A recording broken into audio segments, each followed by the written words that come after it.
warahmatullahi wabarakatuh. Perkenalkan, saya Andini Wulandari akan menjelaskan tentang tugas UAS mata kuliah Pendidikan Agama Islam. Sebelum menjelaskannya, teman-teman boleh buka terlebih dahulu PPT yang telah saya berikan ya. Pada slide yang pertama, ada tentang rancangan strategis kasus 1. Yang dimana kasus 1 itu membahas tentang masjid yang besar dan strategis tetapi kurang optimal dalam aktivitas penduduk yang ada di sekitarnya. Nah, rancangan strategis untuk memaksimalkan peran masjid dalam membangun umat dengan fokus kepada keempat pilar utama. Dalam merancang sebuah strategis, mengembangkan masjid itu perlu membuat visi dan misi terlebih dahulu agar dapat meningkatkan kemakmuran di dalam masjid dan meningkatkan pelayanan dalam beribadah. Nah, di situ terdapat visi dan misi. Visinya itu ada masjid merupakan pusat transformasi individu dan masyarakat untuk menuju kehidupan yang lebih baik, religius, sehat, cerdas, dan sejahtera. Terdapat pula misinya itu memfasilitasi peningkatan kualitas hidup, berjamaah melalui program-program dan mengintegrasikan dalam aspek spiritual, intelektual, sosial, dan ekonomi. Nah, di slide selanjutnya ada rancangan strategis untuk memaksimalkan peran masjid dalam membangun umat. Dalam pilar yang pertama, yaitu religius dan spiritual. Bagaimana masjid dapat meningkatkan kesadaran spiritual masyarakat? Nah, kita dapat membuat program seperti mengadakan pengajian rutinan, tadarus Al-Quran, dan berceramah. Dengan diadakannya program-program tersebut, kita dapat meningkatkan pemahaman yang lebih mendalam tentang agama, memperkuat iman, dan mendekatkan diri kepada Allah Subhanahu wa Ta'ala. Nah, dalam pilar yang kedua, ada kesehatan rohani dan jasmani. Program apa yang bisa dilakukan untuk mendukung kesehatan jasmani dan rohani? Nah, kita dapat melakukan program ini dengan diadakannya pemeriksaan kesehatan gratis dan adanya program penyuluhan kesehatan. Dengan adanya program ini, kita bisa meningkatkan kesehatan fisik dan mental para jemaah dan memberikan pemahaman untuk melakukan dan menjaga kesehatan. Dalam diadakannya program ini, kita perlu berkolaborasi dengan tenaga kesehatan. Dan dalam pilar yang ketiga, ada cerdas dalam emosional, intelektual, dan spiritual. Apa jenis pendidikan atau pelatihan apa yang dapat diselenggarakan?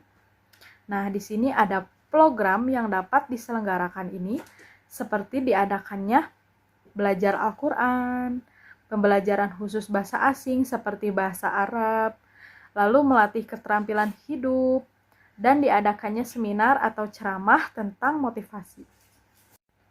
Nah, dan yang keempat, ada bagaimana masjid dapat membantu jamaah meningkatkan kesejahteraan ekonomi mereka.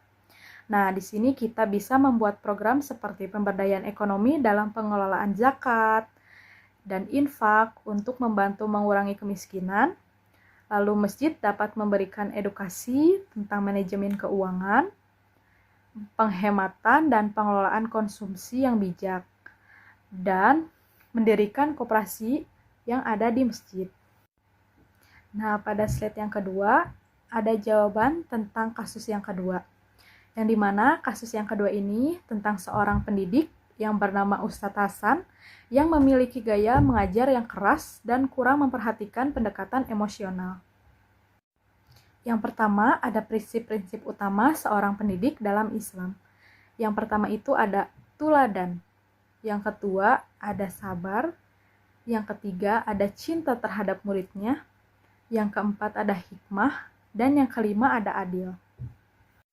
Nah, pada slide yang selanjutnya ada jawaban soal yang nomor 2, yaitu 3 strategis praktis.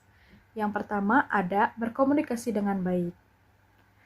Dengan mendengarkan keluhan dan masukan siswa. Lalu yang kedua ada gunakan pendekatan yang lebih profesional, seperti kenali setiap siswa secara individual, memahami bakat siswa, minat siswa, dan gaya belajar mereka. Yang ketiga ada libatkan siswa dalam pembelajaran seperti memberikan kesempatan kepada siswa untuk aktif dalam berpartisipasi proses belajar mengajar seperti diskusi kelompok atau presentasi. Nah, yang slide selanjutnya ada jawaban tentang soal nomor 3, yaitu contoh kegiatan pembelajaran apa aja sih yang ada di dalam Islam yang menyenangkan. Yang pertama ada belajar sambil bermain. Yang kedua ada menghafalkan hadis sambil bernyanyi. Yang ketiga ada menonton film dokumenter. Nah, pada slide selanjutnya ada Islam yang rahmatan lil alamin. Di sini saya mengetahui tentang Islam yang lillahil alamin, yang itu yang mempunyai arti Islam sebagai rahmat bagi seluruh alam, yang berarti ajaran Islam itu selalu membawa kedamaian, kasih sayang, dan kebaikan bagi seluruh umat manusia. Terdapat juga tujuan Islam yang rahmatan lillahil alamin itu, yaitu dapat mewujudkan kehidupan yang harmonis, adil, dan sejahtera bagi seluruh ciptaannya.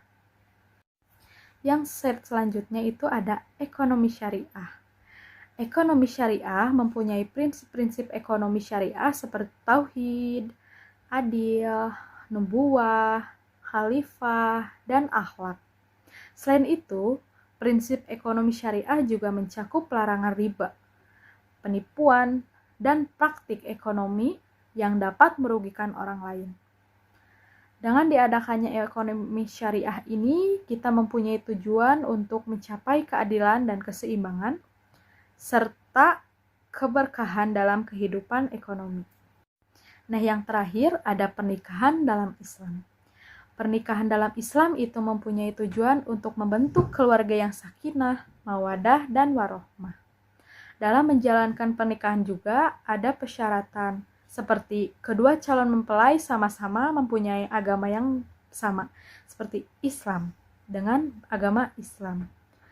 Lalu sudah balik dan diawali dengan adanya wali dari pihak perempuan. Dalam pernikahan juga harus mempunyai prinsip seperti prinsip yang berdasarkan kasih sayang, saling menghormati, dan kerjasama dalam membangun rumah tangga. Segitu dulu penjelasan dari saya. Bila ada kesalahan, mohon dimaafkan ya teman-teman dan ibu guru. Terima kasih. Assalamualaikum warahmatullahi wabarakatuh.